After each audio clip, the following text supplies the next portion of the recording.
The natural border separating us from the Judean wilderness. That's what we came up from yesterday, okay? If you take a look at the city of Jerusalem, it's surrounded by mountains.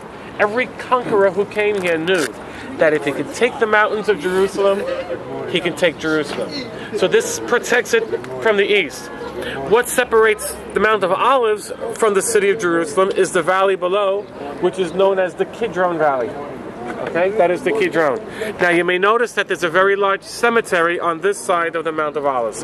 This is the oldest continuously used Jewish cemetery in the world, over 3,000 years old. Even the son of King David is buried here, Absalom. Alright? Why the great rush to be buried upon the Mount of Olives? Because the Jews believe that when Messiah comes, he will step foot upon the Mount of Olives. And all who were buried here will be redeemed and resurrected. So that's why it's been this mad rush. There have been periods of time, of course, where Jews could not be buried upon the Mount of Olives, which are during the Roman periods when they were expelled, and also from the time when all of this was Jordanian, between 1948 and 1967. Jews were not allowed in this area.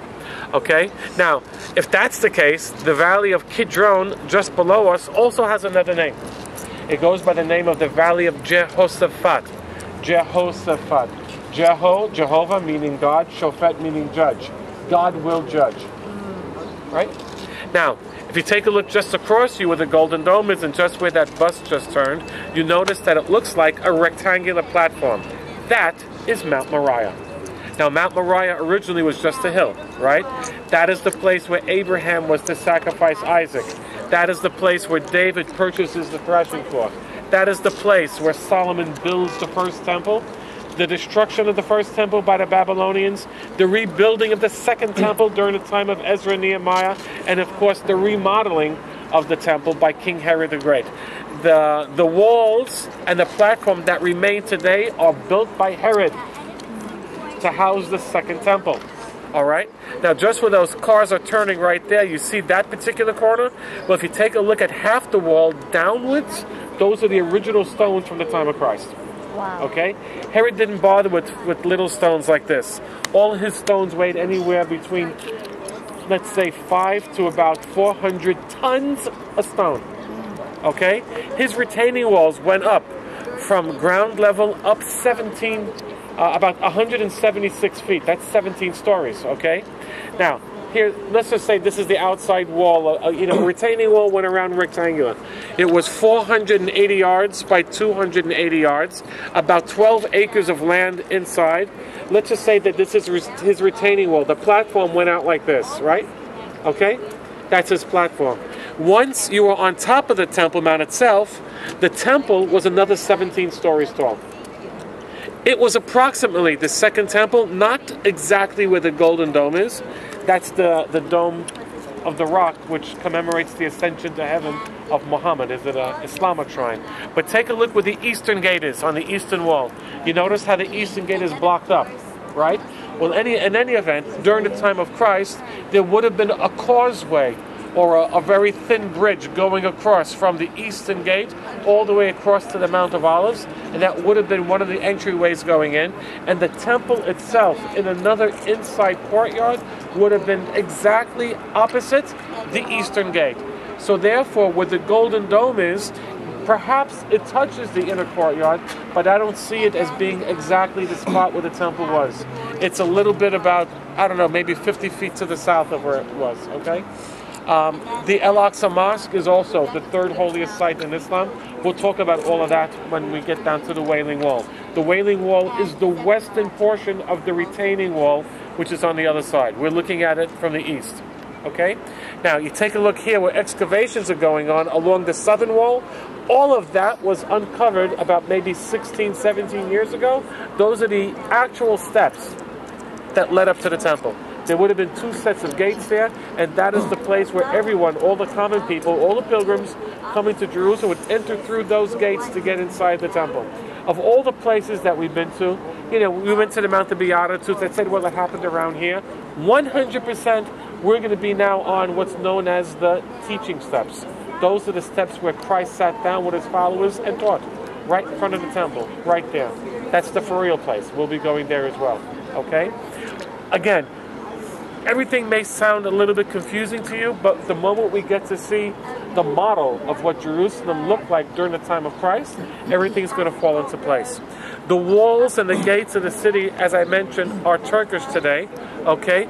But the old city walls are half the size of what they were during the time of Christ.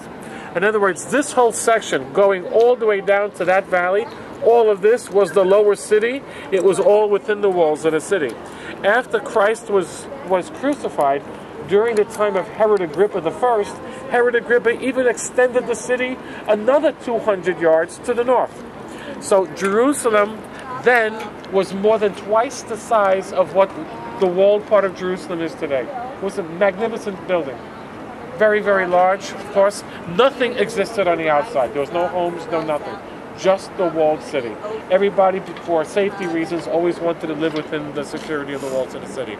Today, for instance, that cemetery that you see flushed up against that eastern wall is the Muslim cemetery. Now, is anyone here? No. And I'll tell you why that cemetery is there. Take a look at the eastern gate.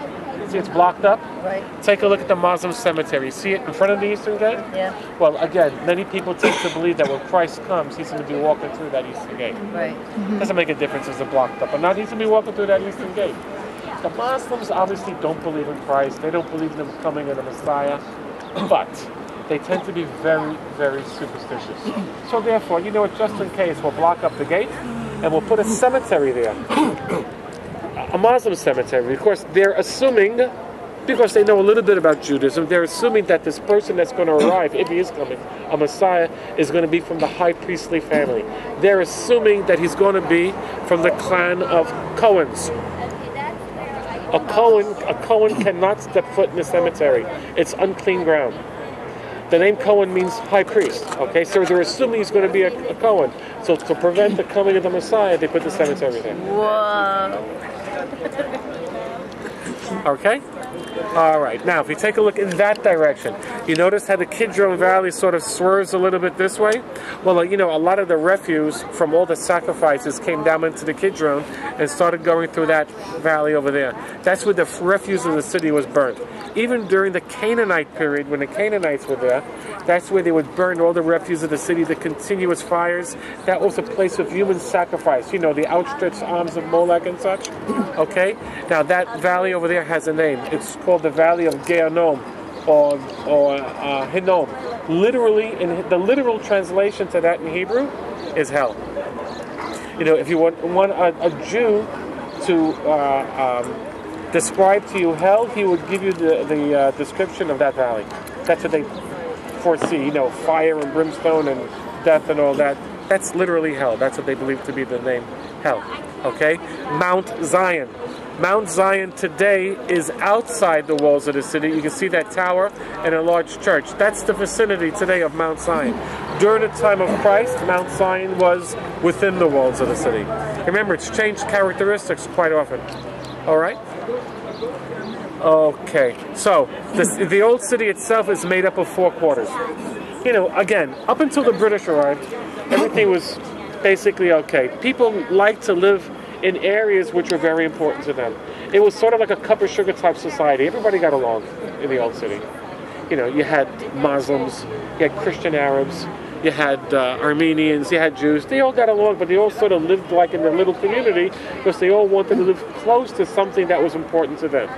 Meaning that, obviously, the Christians wanted to live close to the Church of the Holy Sepulchre. The Armenians wanted to live very close to the church called the Church of St. James. They believed that the decapitated head of St. James is in there. Remember, Herod Agrippa decapitated him and threw him into the Kidron Valley. Okay? The Jews, of course, want to live very, very close to the Western Wall, which is known as the Wailing Wall. And the Muslims wanted to live very close to where the mosques were at. Okay? So that's why the sections are there. All right? What else?